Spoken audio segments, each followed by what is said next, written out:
Hey, what's going on, everybody? This is end of day 2 on our dual Fountainscapes. As you can see, we got our plumbing in, we got everything rocking and rolling. Obviously, we got to do some more liner work, but we got the sphere in. It's level, it's looking great. The customer said he loves it. He said that is awesome. So that's where we're at right now.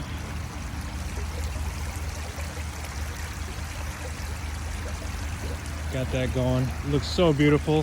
Can't wait to get the lights in. That's gonna make it look even more beautiful. Finish our siding, our edging of this. Get it all dialed in. Right. And then we got to do a little bit more plumbing on that, but it's pretty much 98% done. So we got our hole dug for the aqua basin. The pump vault and the blocks. We're gonna have a spear falling right here into the basin. We're gonna fit 3 large aqua blocks in that space. We'll probably end up trimming one just a little bit, but that's all right. We've got the wall repaired, so now it's sitting flush.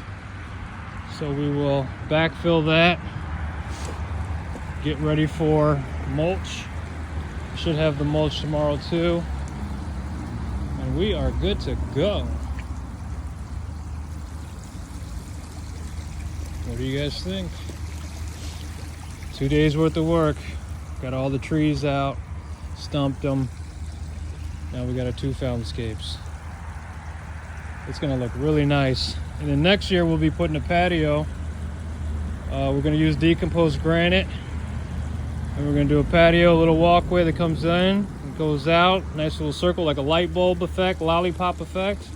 We're gonna hug the curvature of these walls, these brick walls. And then we're gonna put some seating area in here, so when the waiting room is filled in the summertime, they can come out here and enjoy the water features. Yep, this is Aaron with Proud Ponds, and I love my job.